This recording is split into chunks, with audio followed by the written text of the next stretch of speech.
Welcome to West Film, where every movie has a story worth telling. From heart-pounding action to twisty mysteries and dramas that stick with you, we dig into the plot, the characters, and the moments that make each film worth your time. So grab a seat, get comfortable, and let's jump into today's movie. This is West Film. Your story starts here. Hard to Kill. A retrospective. Steven Seagal's career took off after Hard to Kill, reaching new heights with films like Marked for Death, Out for Justice, and especially Under Siege, which became one of the decade's biggest action hits. Many fans still consider the stretch from 1988 to 1994 Seagal's golden era, and Hard to Kill remains one of the most beloved films from that run. Opposite Seagal is actress Kelly LeBrock, who plays Andy Stewart. Before Hard to Kill, LeBrock had already made a name for herself as both a model and an actress. Throughout the 1980s, she became one of the most recognizable faces in popular culture, thanks to her striking looks and memorable screen presence. She first drew attention through modeling campaigns and magazine appearances, then transitioned successfully into acting with films like The Woman in Red. Her popularity climbed even higher after Weird Science,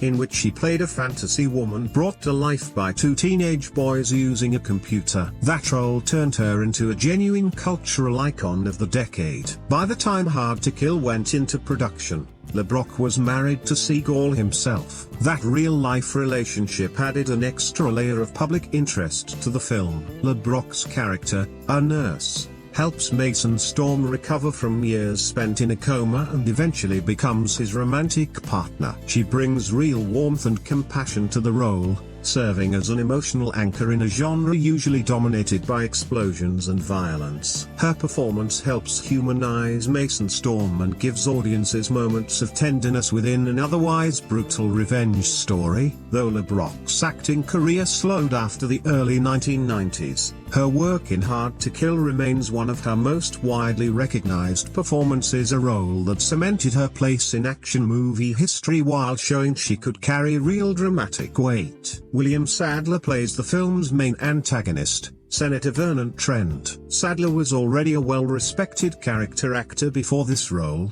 having built his reputation on versatility and skill rather than physical presence alone. With extensive experience across theater, television, and film, he was a natural fit for a villain who needed to feel both intelligent and dangerous. Rather than playing a loud, over-the-top bad guy, Sadler gives Trent a quiet, calculating menace, a corrupt politician who uses his power to hide his crimes. That restraint makes the character feel more believable, and arguably more frightening. After Hard to Kill, Sadler's career kept climbing. He went on to appear in The Shawshank Redemption, Die Hard 2, and numerous television series, and remains one of Hollywood's most dependable character actors to this day. Another key supporting player is Frederick Coffin, who plays Lieutenant Kevin Alley, one of Storm's trusted allies throughout the film. Coffin had a long career playing authority figures, police officers,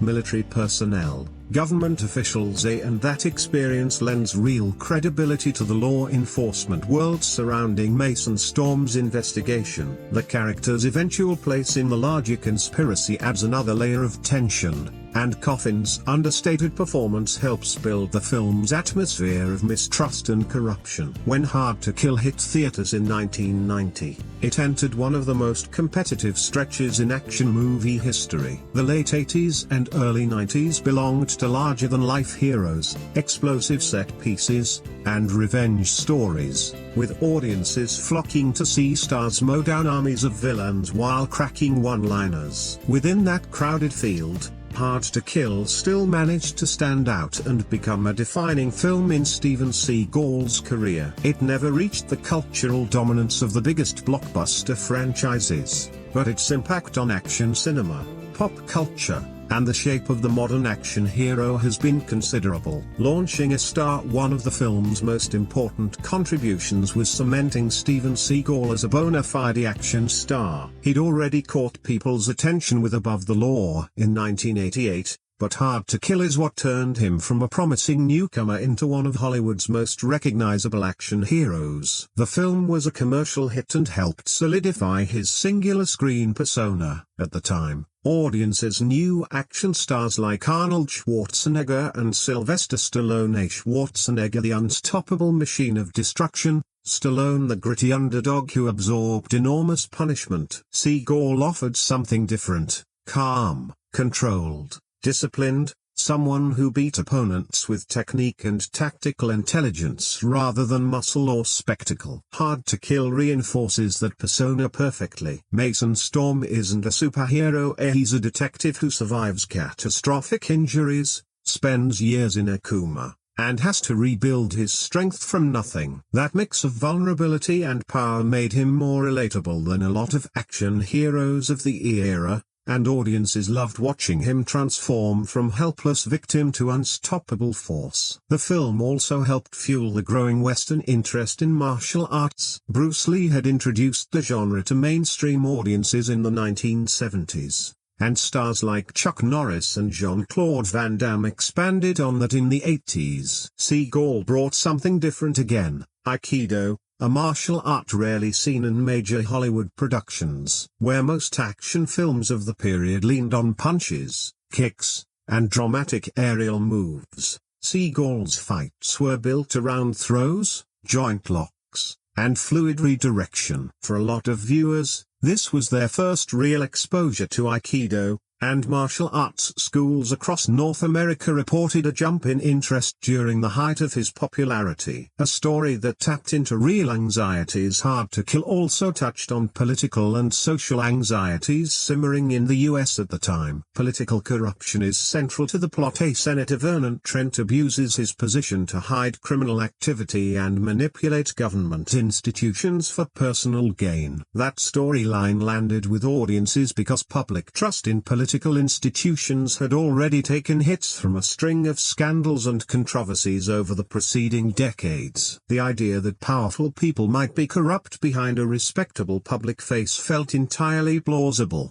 and the film's portrayal of corrupt politicians influencing law enforcement spoke to broader worries about accountability and transparency in government. It's dramatized, obviously, but the underlying unease connected with viewers who were growing more skeptical of authority. The film also helped define the revenge thriller genre going forward. Revenge stories are as old as cinema itself, but Hard to Kill helped crystallize a formula that countless action films would follow. A good man is betrayed, his family destroyed, he survives against the odds, and after a long recovery he returns to bring his enemies to justice. That structure became a cornerstone of 1990s action cinema and beyond, with many later films borrowing its themes of personal vengeance, hidden conspiracy, and one man standing against a corrupt system. Hard to Kill wasn't the first revenge thriller, but it became one of the genre's most recognizable examples. The film also gave Seagal one of his signature lines. When Mason Storm tells Senator Trent, "I'm going to take you to the bank, Senator Trent, to the blood bank,"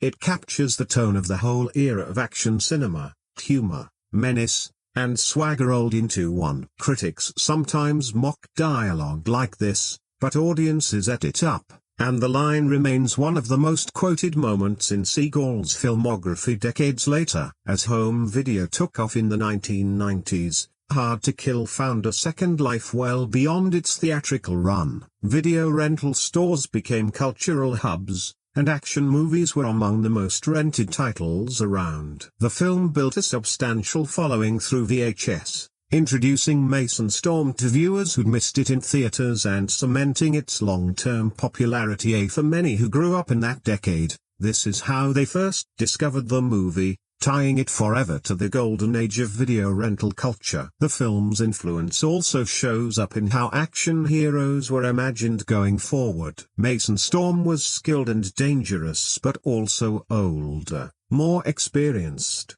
and far less flashy than many of his peers, a template that influenced later characters built on professionalism and expertise rather than youthful bravado.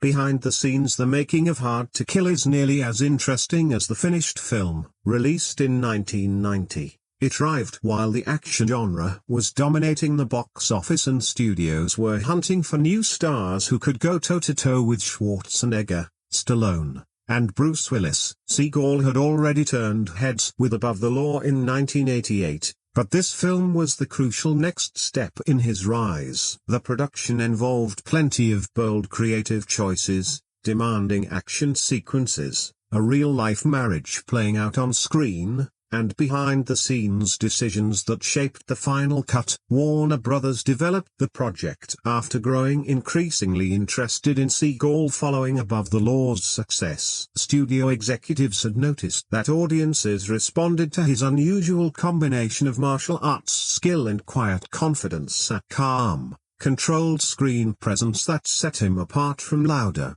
more charismatic action stars of the day. The screenplay, written by Stephen Mackay, centers on a simple but effective premise. A detective uncovers political corruption, is nearly murdered, survives in hiding, and returns years later to get his revenge. It's a familiar revenge thriller skeleton, but enough twists and emotional stakes keep it from feeling generic. One of the earliest major decisions was hiring director Bruce Marmuth, an experienced filmmaker who understood how to balance action with character work. While the film is packed with fights and gun battles, it also spends real time on Mason Storm's recovery and personal journey. That choice makes the story more emotionally engaging than a film that simply opens with non-stop action. Viewers get to witness Storm's suffering, isolation, and determination, which makes the eventual payoff land harder. Filming took place mostly around Los Angeles, whose varied neighborhoods, government buildings, hospitals, and suburban streets provided the perfect backdrop for a story blending political conspiracy with personal revenge. One key location was the hospital where Storm hides while recovering, a set of scenes that required careful planning, since they had to convincingly portray several different stretches of time and sell the idea that Storm had been unconscious for years before waking up and starting rehabilitation. The production leaned on makeup, set design, and careful performance choices to pull that off. Seagal had to appear weak and vulnerable during these recovery scenes, a real departure from the typical action star instinct to look strong and capable throughout. Spending a large chunk of the film barely able to walk was an unusual challenge for a leading man, but the gradual rebuilding of his strength became a central part of the story. Seagal adjusted his posture, movement, and overall physical performance accordingly, starting out fragile and uncertain before slowly regaining confidence and combat ability, a progression that sets Hard to Kill apart from films where the hero seems invincible from frame one. Casting Kelly LeBrock as Andy Stewart was another notable decision. Since she and Seagal were married at the time, the film became one of the more talked about husband and wife collaborations in action cinema, and entertainment media covered their off-screen relationship extensively, generating extra publicity. Their real chemistry helped the on-screen romance feel authentic, though working together also came with pressure. Audiences tend to scrutinize real couples more closely, and filmmakers have to make sure the relationship serves the story rather than becoming a distraction. Fortunately, Seagal and LeBrock worked well together, and their scenes provided emotional warmth that balanced out the film's darker material. The action sequences were another major undertaking. Unlike many action stars,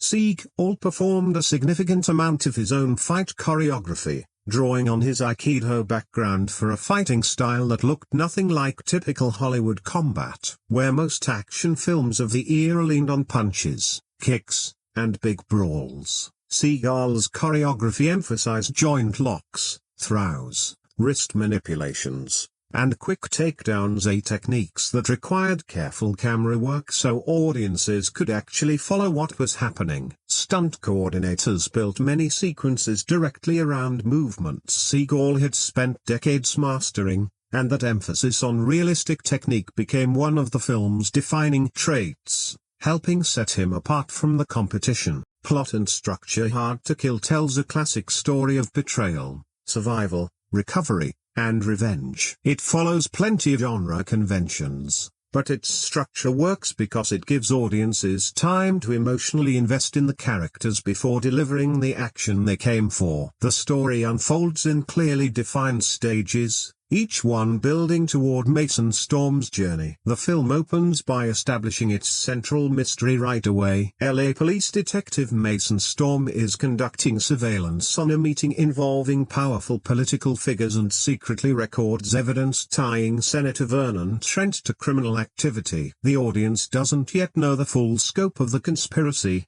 but it's clear Storm has stumbled onto something that threatens powerful people. This opening does a lot of work. It establishes Storm as a competent, dedicated professional rather than just an action hero looking for trouble. It introduces the theme of hidden power and corruption, and it sets up the tension that follows. Since we know powerful people will want to silence him. The story's first major turning point comes when a conspiracy strikes back. A group of armed killers attacks Storm's home at night, a brutal, devastating sequence that functions as the story's inciting incident. Storm is shot multiple times, his wife Alicia is murdered, and even his young son becomes a target. The scene is deliberately shocking, tearing apart an ordinary life in a matter of minutes and giving the audience a deeply personal reason to root for Storm's eventual quest for justice. Revenge stories live or die on whether viewers feel the hero's loss,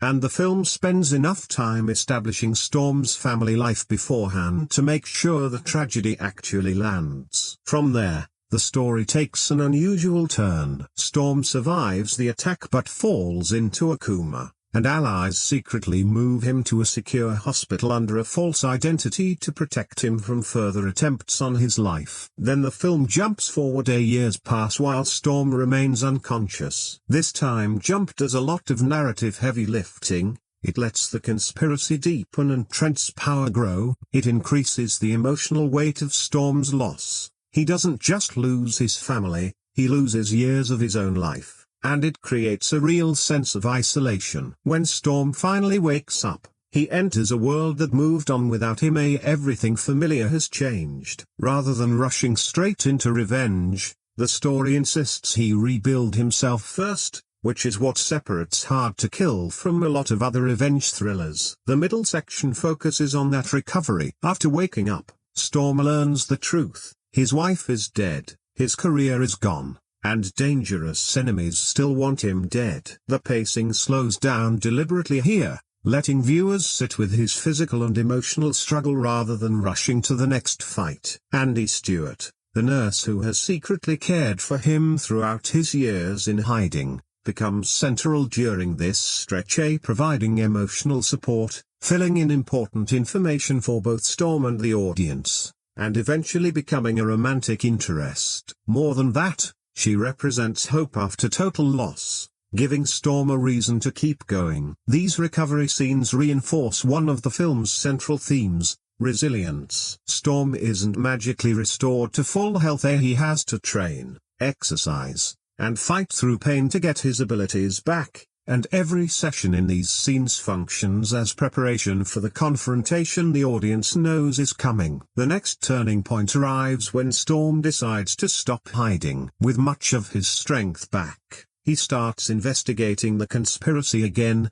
shifting from passive survivor to active protagonist. The film moves into investigation mode here, blending detective story elements with traditional action as Storm gathers information, reconnects with old contacts, and slowly uncovers the full scope of Vernon Trent's Operation A, with the audience discovering clues right alongside him. At the same time, the villains learn that Storm is alive, which changes everything. Previously he had the advantage of being presumed dead, but once his enemies know the truth, a deadly game of cat and mouse begins. From here the story escalates steadily. Assassins are dispatched, gunfights grow more frequent, and the conspiracy gets more desperate, a hallmark of well-built action storytelling that raises the stakes gradually rather than front-loading the biggest set piece. The third act kicks off once Storm has gathered enough evidence to expose the conspiracy, but collecting proof isn't enough on its own. He still has to survive long enough to reveal it, creating a race against time as the villains, sensing their operation collapsing, become increasingly reckless. Themes on the surface: Hard to Kill looks like a straightforward revenge movie, hitting all the expected beats: corrupt politicians, assassins, gunfights, martial arts battles, and an unstoppable hero chasing justice. But underneath that surface is a surprisingly rich set of themes that give the story real emotional depth. The action provides the excitement, the themes provide the meaning. Survival, justice, corruption, rebirth, resilience, and identity all run through the film's characters and choices, and together they paint a picture of what it takes to rebuild a life after losing everything. Survival. Mason Storm's journey doesn't begin with a win, it begins with near total destruction. He watches his family get targeted, suffers catastrophic injuries, and spends years in a coma. Most people wouldn't recover from that kind of trauma at all.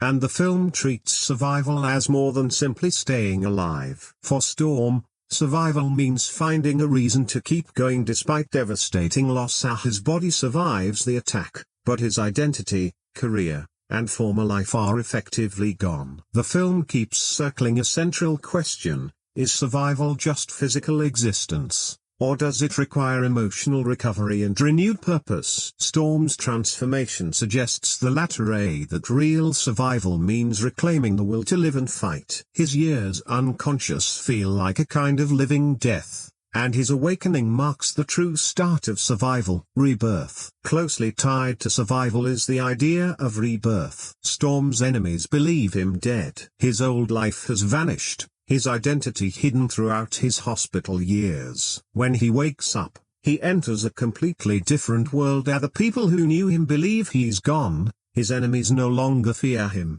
and the life he once had is simply gone. In many ways, he has to be born again, and the recovery sequences reinforce that. He has to relearn basic physical skills, rebuild his strength, and redefine who he is and what he's fighting for.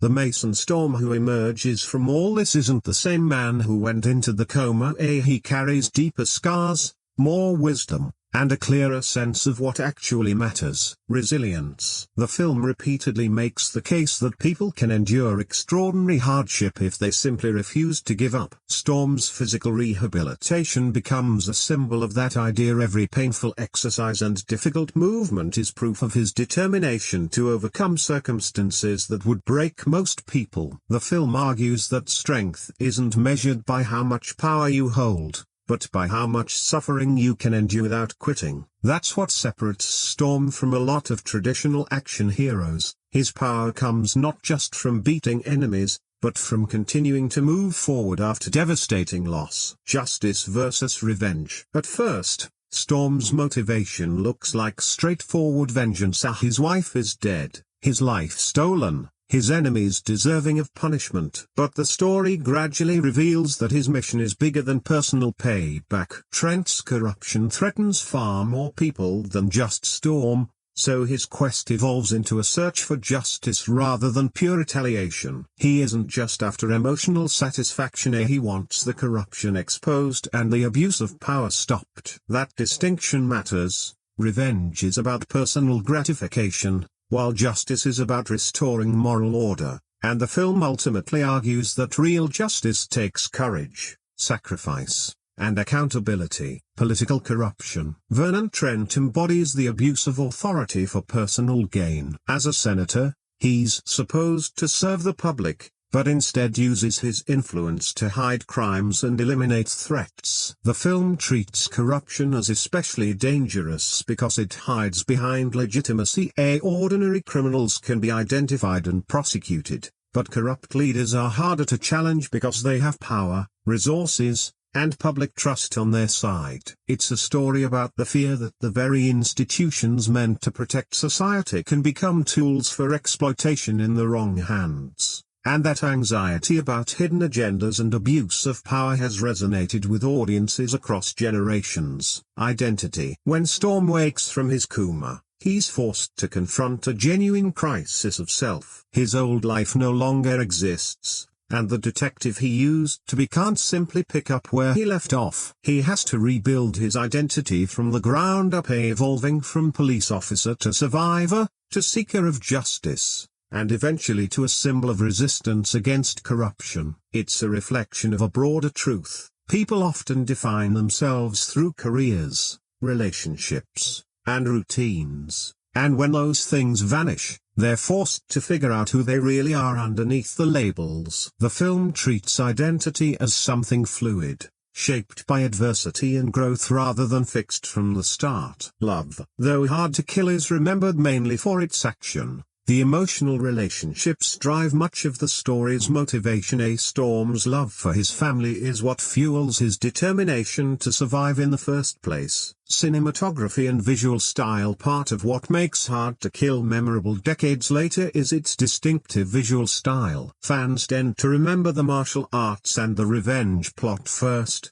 but the cinematography, lighting, and overall visual presentation do a lot of the work in building the film's atmosphere. Released in 1990, the movie arrived as action cinema was shifting away from the bright, colorful spectacle of the early 80s and toward darker, more serious thrillers. A transition Hard to Kill reflects by blending gritty realism with stylish action filmmaking. The result feels both grounded and dramatic, matching its themes of corruption, loss, recovery, and vengeance. Cinematographer Rick Waite brought a sense of clarity, atmosphere, and character-focused framing rather than relying on flashy camera tricks, and that approach elevates what could have been a standard revenge thriller into something more visually engaging. One of the most noticeable techniques is the contrast between light and dark. Scenes involving corruption and conspiracy tend to use darker lighting, with shadows dominating interiors,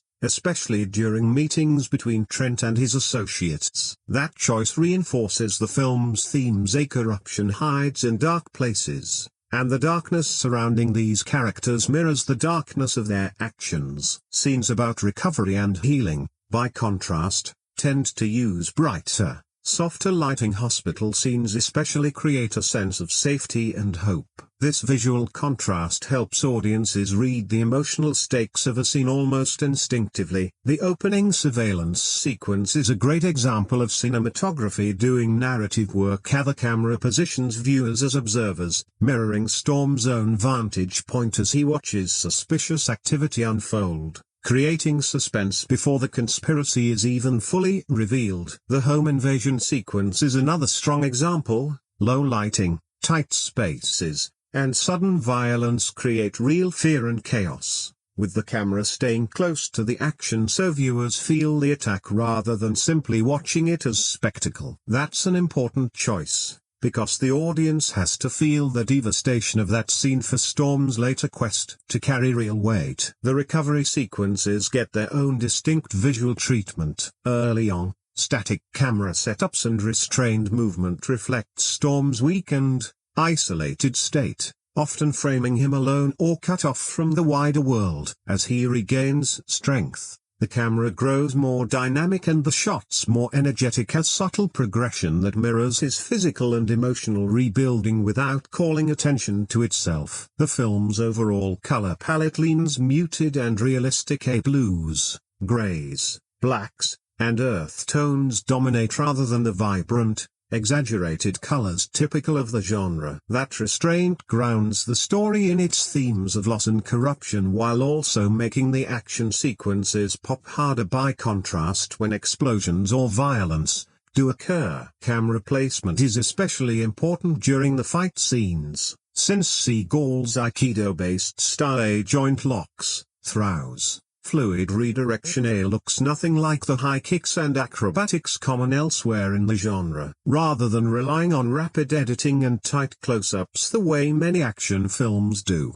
Hard to Kill often uses wider framing that lets viewers watch entire techniques play out from start to finish. That choice makes the action feel more credible, since audiences can actually see how Storm defeats his opponents rather than inferring it from quick cuts. The film also leans heavily on practical effects, since it predates widespread digital effects. Explosions, gunfire, crashes, and stunts were all done the old-fashioned way, giving everything a tangible, physical weight that digital effects often struggle to replicate. Music and sound design. One of the film's most underrated strengths is its use of music and sound. The score and sound design shape the audience's emotional experience throughout, guiding viewers through suspense, tragedy, recovery, triumph, and action, often working quietly in the background without drawing attention to itself, but doing crucial work all the same. Composer David Michael Frank,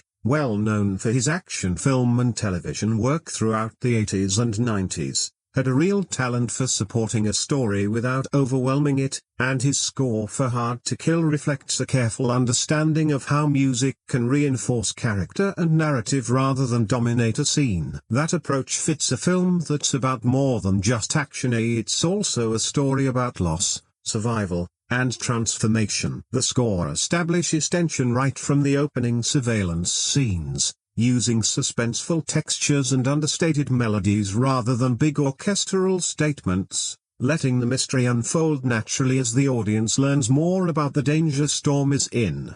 During the home invasion sequence, the music leans into tragedy and loss rather than excitement, reinforcing that this is a personal catastrophe rather than just another action beat. A crucial distinction, since the whole film depends on the audience understanding just how much Storm has lost. During the years Storm spends unconscious, the music turns quieter and more reflective, using softer instrumentation to convey isolation and vulnerability. A man alive but disconnected from the world, suspended between life and death while time keeps moving without him. When he finally wakes, the score reflects both confusion and cautious possibility rather than immediate triumph, since real recovery is never easy. That same gradual evolution carries through the rehabilitation scenes, where the music provides emotional continuity and helps audiences feel the significance of every small victory, growing steadily more confident and energetic as Storm's journey progresses, often before viewers consciously notice the shift. The score also helps build Storm's identity as a hero. The film doesn't rely on one single unforgettable theme, but it does develop musical patterns tied to his character, growing more determined and purposeful as he regains strength and returns to the fight, communicating his transformation from victim to hero through music as much as through action. During fight scenes and chases, the score turns more energetic and rhythmic, but the film wisely lets these moments breathe rather than burying them under constant musical intensity. A good call, since Seagal's precise, technique-driven fighting style benefits from restraint rather than bombast. Sound design carries just as much weight. Every punch, throw, gunshot, and explosion contributes to the overall experience, and one particularly distinctive choice is how the sound emphasizes the physicality of Storm's Aikido-based fighting. Sharp impacts, bone-crunching noises, and forceful collisions that sell just how effective his technique really is. Reception. When Hard to Kill opened in February 1990, it landed in a fiercely competitive action landscape. Schwarzenegger was at the height of his fame, Stallone remained a major draw, Bruce Willis had just redefined the genre with Die Hard, and martial arts stars like Jean-Claude Van Damme were on the rise. Into that crowded field came Steven Seagal's second major theatrical release, and the reaction split along familiar lines. Mixed reviews from critics, considerably warmer reception from action fans, a pattern that would follow much of Seagal's career. Commercially, the film was a clear success. While critics approached it with skepticism, audiences turned out, and the box office numbers helped establish Seagal as one of the fastest rising action stars of the early 90s. For Warner Brothers, that success mattered enormously. It proved Above the Law hadn't been a fluke, and that Seagal could consistently draw a crowd. The strong return relative to the production budget confirmed genuine demand for his particular brand of action cinema, and studios grew increasingly willing to invest in projects built around him. In effect, this film launched the most successful stretch of his career, paving the way for Marked for Death, Out for Justice, and Under Siege. Critics were more divided. Many praised the action while questioning the screenplay and dialogue, a familiar split for the era. when action films regularly succeeded commercially despite lukewarm reviews. A common criticism targeted the plot itself. Some reviewers felt the story leaned too heavily on a familiar revenge thriller formula. A hero survives an assassination attempt, recovers, seeks vengeance that had appeared plenty of times before. Critics who prized originality found the screenplay predictable, but many audience members saw that familiarity as a strength rather than a weakness. The film delivered exactly what action fans wanted: a clear hero, a dangerous villain, high stakes, and a satisfying resolution. For viewers after entertainment rather than innovation, the formula worked just fine. Seagal's performance became another major talking point. Supporters praised his physical presence, martial arts skill, and distinctive screen persona. The calm confidence that set him apart from louder action stars, and his Aikido-based fighting style drew particular attention for looking genuinely different from typical Hollywood choreography, offering a refreshing change from standard fistfights and shootouts. Even critics who disliked other parts of the film often admitted his action sequences brought something unique. On the other hand, some reviewers questioned his range as an actor, arguing his performance leaned too heavily on stoicism, a criticism that would trail him for much of his career. Supporters countered that Mason Storm was written as a disciplined, reserved character, and that Seagal's calm demeanor actually suited the role and made him more believable. That debate recurred throughout discussions of his films. Critics often doubted his dramatic range, while fans appreciated the consistency and confidence he brought to every performance. The supporting cast fared well critically. Kelly LeBrock's performance as Andy Stewart was frequently singled out as one of the film's strengths, adding warmth and humanity to a story that could easily have tipped entirely into violence. And since she and Seagal were married at the time, media coverage often focused on their on-screen chemistry, which many viewers found genuinely believable and emotionally grounding. William Sadler's performance as Senator Trent also drew praise for its restraint rather than an exaggerated movie villain. He created someone who felt realistic and genuinely dangerous, providing an effective contrast to Storm's direct, physical approach to problem-solving. One area that earned near universal praise, even from critics who otherwise disliked the film, was the action choreography. Seagal's martial arts background gave the fight scenes real authenticity,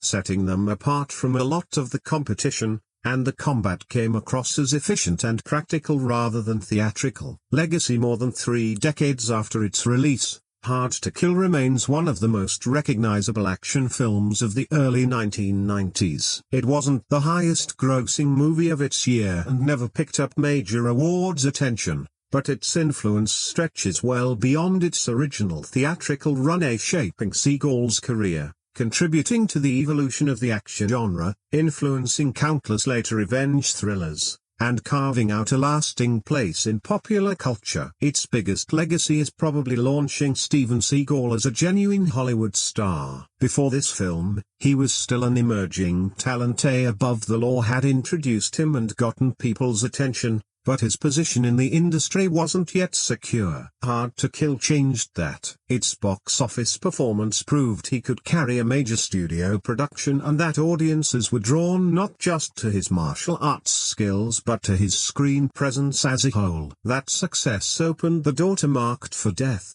Out for Justice, and Under Siege in quick succession, cementing him as one of the decade's dominant action stars. Even among fans who debate which of his films is the best, Hard to Kill almost always comes up as one of his essential works. The film also helped popularize Aikido in the West. Before Seagal's rise, most moviegoers were familiar with karate, kung fu, and taekwondo, but Aikido remained relatively obscure outside dedicated martial arts communities. Hard to Kill gave the discipline one of its most visible mainstream showcases ever, emphasizing throws, joint locks, wrist manipulations, and redirection rather than traditional striking. For many viewers, it was their first real exposure to the art, and Aikido schools reported growing interest as Seagal's fame spread. It would be an overstatement to credit the film alone with the discipline's popularity, but it undeniably played a real role in introducing it to a much wider audience. The film also helped reshape what a modern action hero could look like, where 1980s protagonists were often defined mainly by physical strength. Mason Storm represents a somewhat different type, someone whose greatest assets are discipline, patience, and technical skill rather than brute force. That shift toward the highly trained specialist became increasingly common in action films throughout the 90s and beyond, and while Hard to Kill didn't invent the archetype single-handedly, it helped popularize it. Its narrative structure left its own mark on the revenge thriller genre. Stories about betrayed heroes seeking justice existed long before this film, but Hard to Kill became one of the defining modern examples of the formula. A protagonist uncovers corruption, powerful enemies try to eliminate him, he survives against impossible odds, and after a long recovery he returns to expose the conspiracy and punish those responsible. That structure proved remarkably durable, showing up again and again in later thrillers featuring cops, soldiers, assassins, and ordinary citizens alike. The film's emphasis on recovery and comeback narratives also proved influential. Mason Storm spends a huge chunk of the story rebuilding himself physically and emotionally rather than immediately fighting back,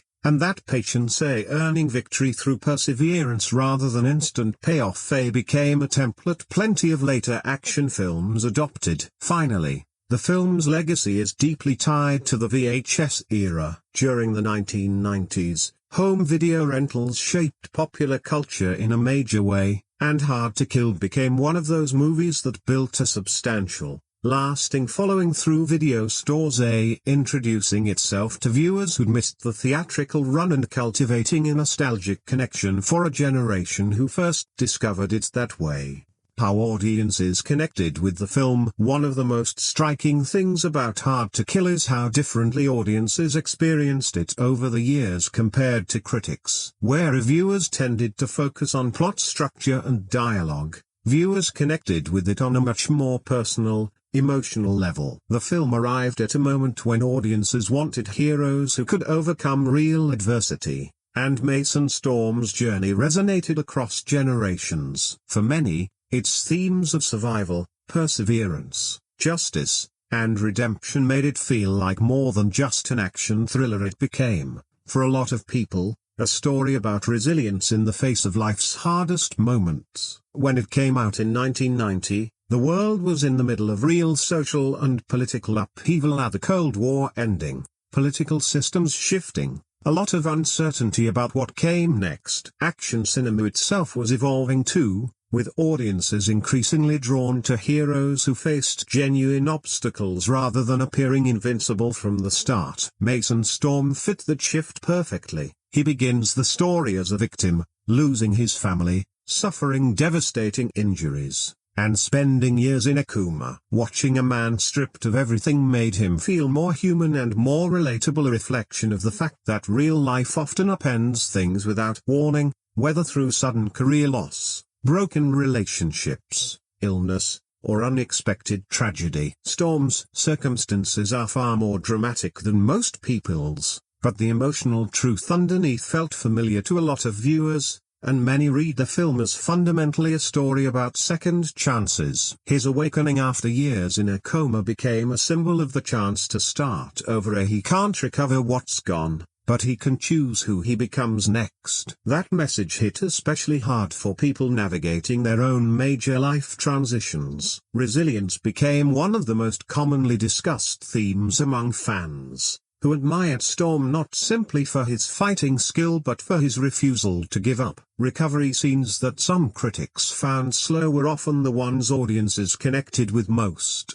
since the training and rehabilitation worked as a symbol for any kind of hard-won recovery. Every step forward a reminder that progress remains possible even after devastating setbacks. Justice was another major point of connection. Watching Storm confront a powerful figure who believes himself untouchable resonated with viewers who'd experienced feeling powerless against larger systems, politics, corporations, bureaucracy, or institutions in general. Hard to Kill offers something like a fantasy of accountability, a world where corruption eventually gets exposed and justice actually wins. And that outcome provides real emotional satisfaction well beyond the specific plot details. The film's portrayal of personal transformation resonated too. By the time Storm wakes up, he's fundamentally changed, and viewers often read that shift as a reflection of their own lives, since most people don't emerge from major life experiences unchanged. Storm comes out of tragedy stronger, wiser,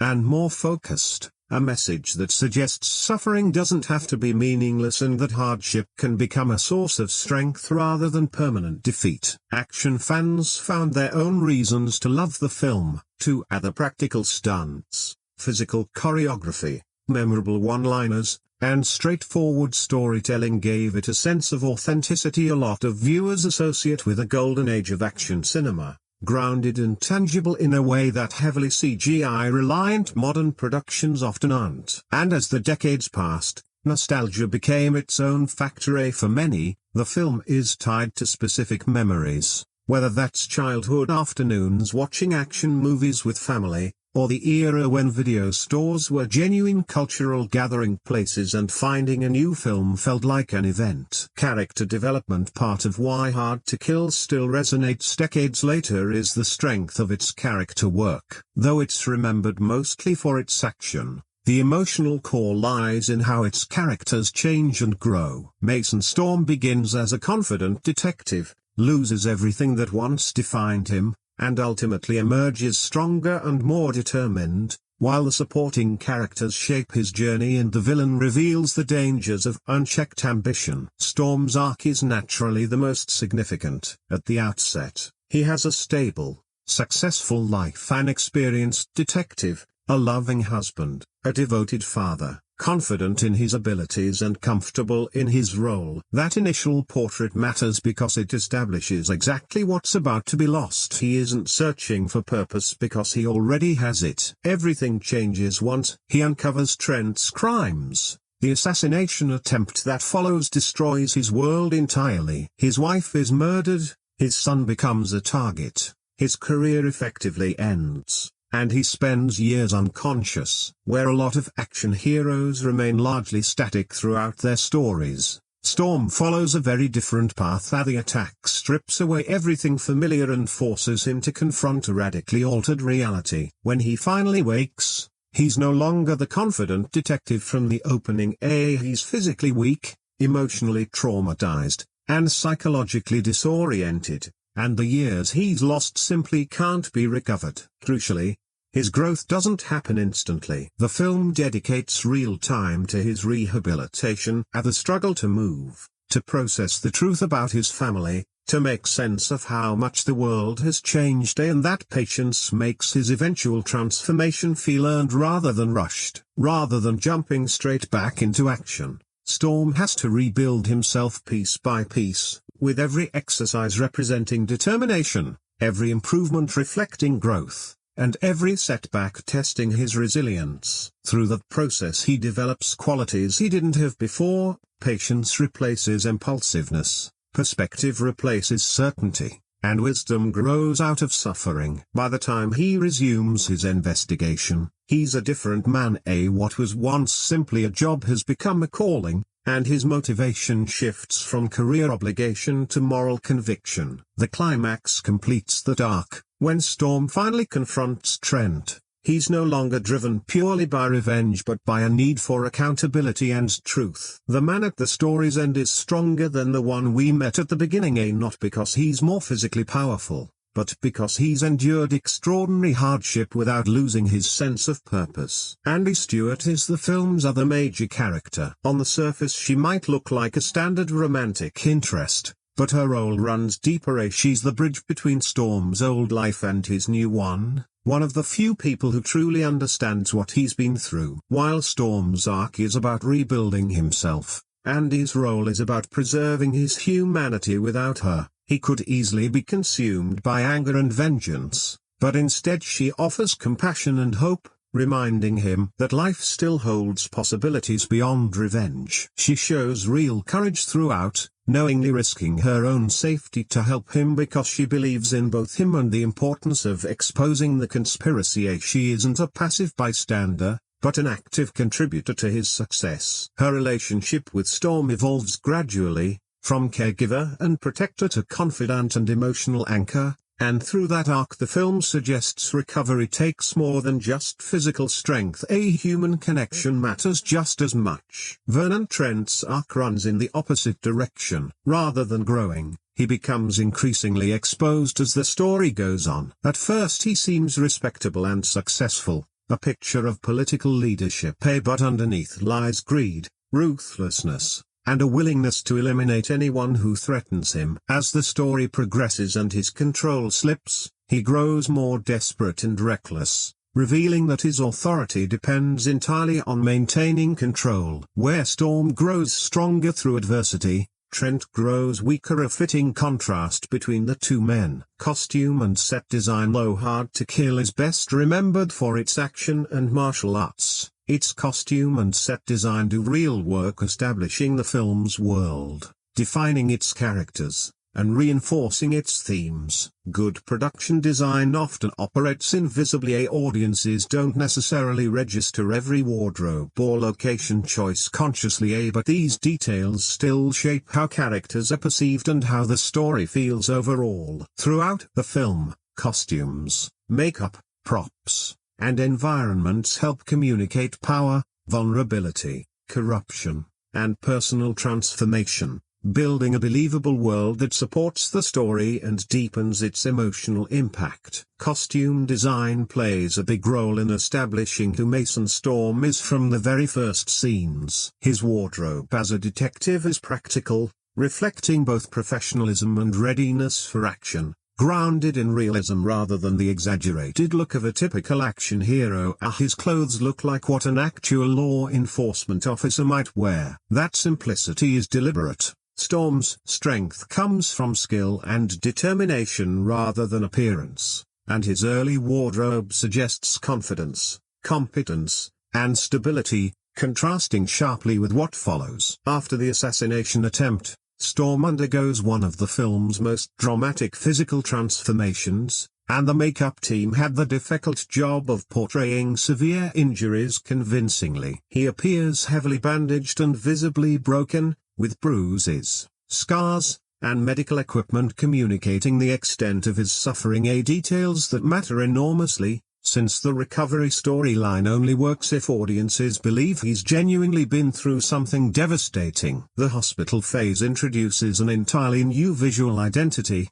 minimal, functional clothing, hospital gowns, medical garments, rehabilitation attire. Replaces the confident detective wardrobe from earlier, symbolizing the loss of his old life and making his vulnerability visible in every frame. As his recovery progresses, subtle wardrobe changes track his transformation. His clothing grows more structured, his posture improves, his appearance grows more confident, letting the audience witness his evolution gradually rather than all at once. By the time he resumes his investigation, his wardrobe once again signals strength and purpose, though he never fully returns to his original look, a visual reminder of the film's central idea that people can rebuild themselves, but they carry the marks of what they've endured. Andy Stewart's costuming offers an interesting contrast. As a nurse, her early wardrobe emphasizes professionalism, compassion, and practicality,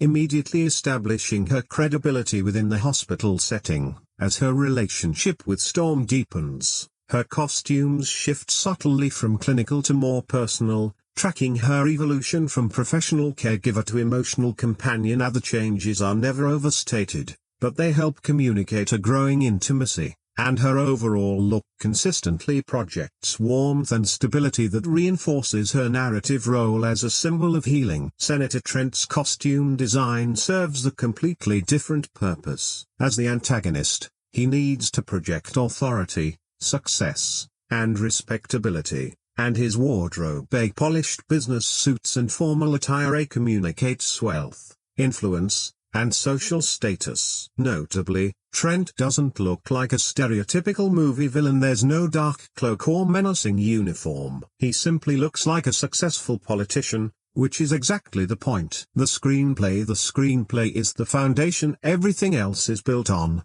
and in Hard to Kill it has to juggle a lot. Political thriller, revenge story, character drama, martial arts action, and personal redemption tale, all at once. While the film is best known for its action and Seagal's physical performance, the writing does the crucial work of establishing characters, developing the conspiracy, building suspense, delivering memorable one-liners, and guiding Storm's transformation from victim to avenger. Written by Stephen Mackay, the script follows a fairly straightforward structure, but its effectiveness comes from how clearly it communicates its themes and motivations. It never gets bogged down in unnecessary complexity, instead focusing on a conflict audiences can grasp instantly. A good man uncovers corruption, powerful enemies try to silence him, he survives, rebuilds, and returns for justice. That simplicity is one of the script's greatest strengths. A lot of action films get weighed down by excess subplots or convoluted mythology,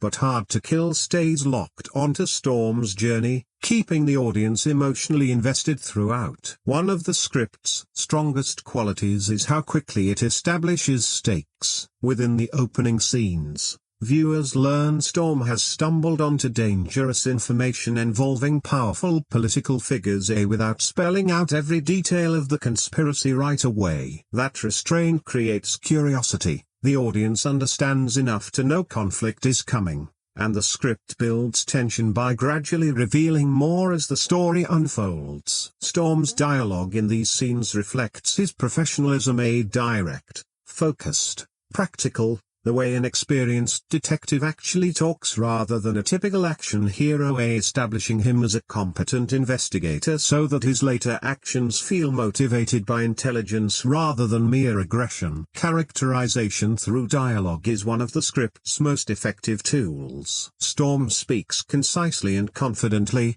rarely wasting words, a style that reflects discipline and self-control even in moments of high emotion. Andy Stewart's dialogue serves a different purpose entirely, where Storm is focused on survival and justice. Her conversations bring warmth and emotional support, balancing out the story's darker elements and reminding him, and the audience, of hope, healing, and connection. That makes her role far more meaningful than a typical romantic interest. Through dialogue, she becomes essential to his rehabilitation. Senator Trent's speech offers a third distinct approach, a controlled, polished, and politically savvy rather than reliant on threats or grand villain speeches.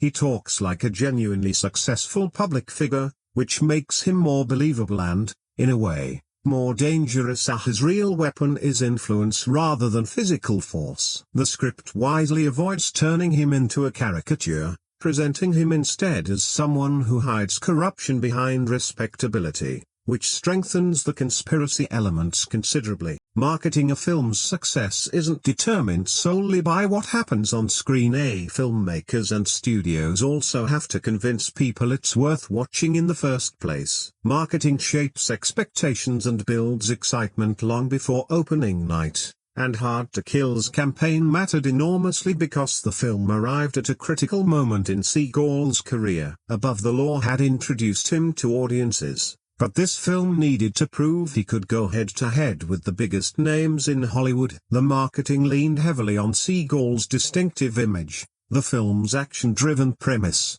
and its themes of survival and revenge, a strategy that worked, helping turn the film into one of the defining action releases of the early 90s. When Warner Bros. Prepared the release in 1990, the genre was already crowded with established stars: Schwarzenegger, Stallone, Willis, Chuck Norris, Jean-Claude Van Damme, each with a recognizable brand and a loyal fan base.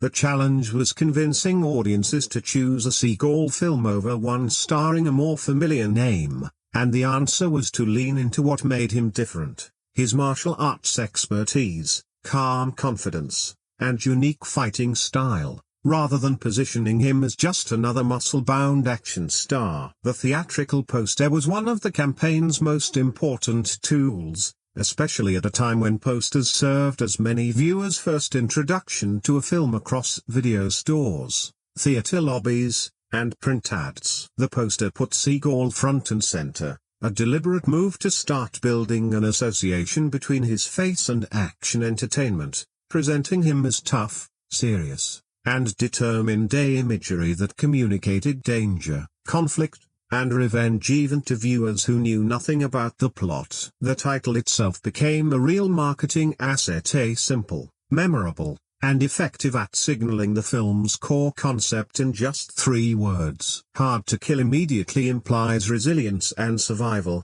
and audiences could infer that the protagonist would endure extreme circumstances and keep fighting no matter what, a message that lined up perfectly with the actual story and reinforced Seagal's growing image as a hero who simply refuses to be defeated. Trailers followed the standard action movie formula of the era, established the premise quickly, showcase big action beats, introduce the hero, reveal the villain, and leave audiences wanting more. The Hard to Kill trailer hit all of these marks, highlighting the assassination attempt, Storm's unlikely survival, and his eventual return for revenge, while putting real emphasis on Seagal's martial arts skills. Since Aikido-based combat was still unfamiliar to most moviegoers, showcasing it generated genuine curiosity. Television advertising also played a major role, with commercials running heavily during sports broadcasts and other action-adjacent programming,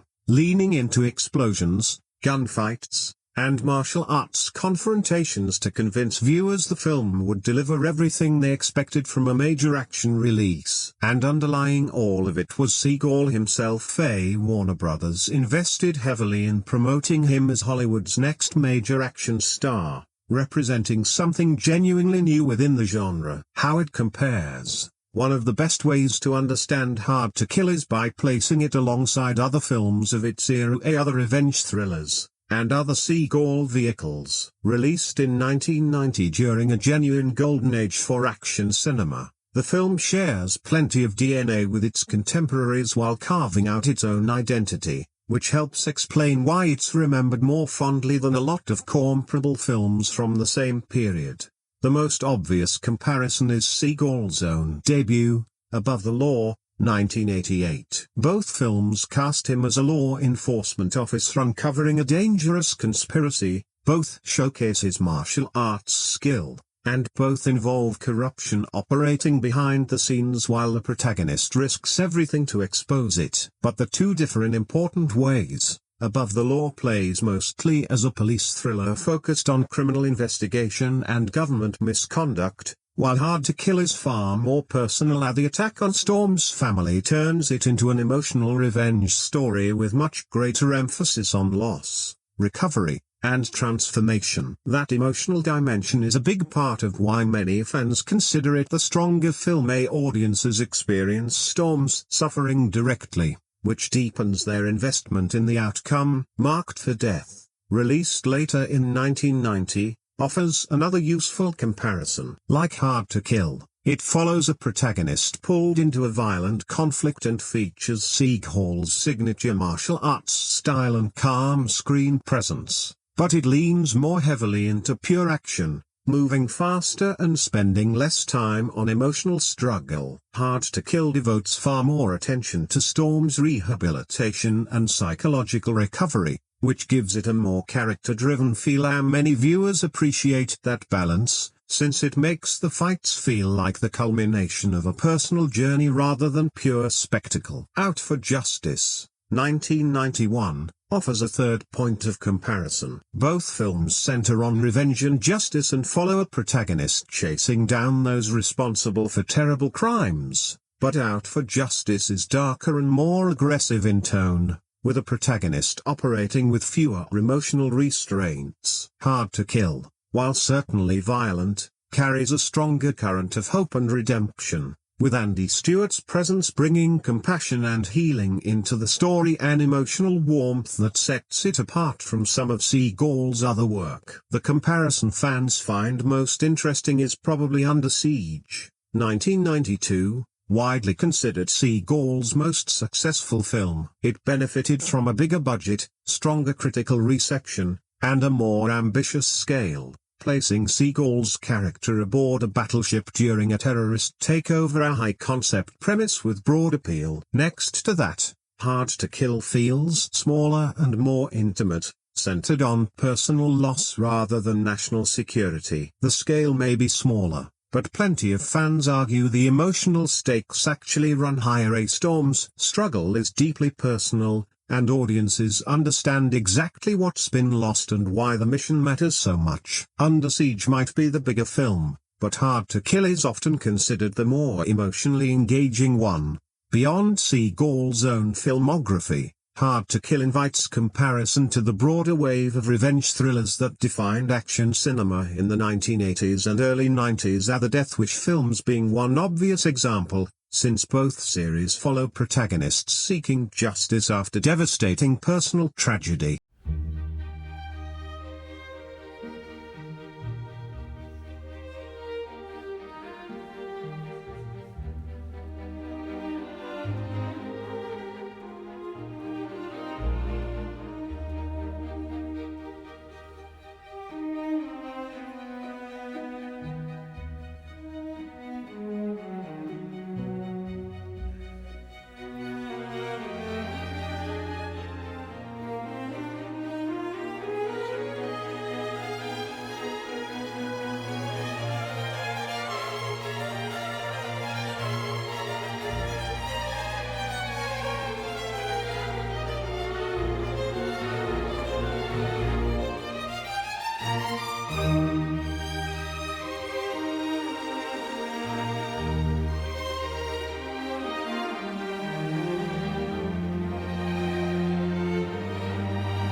you.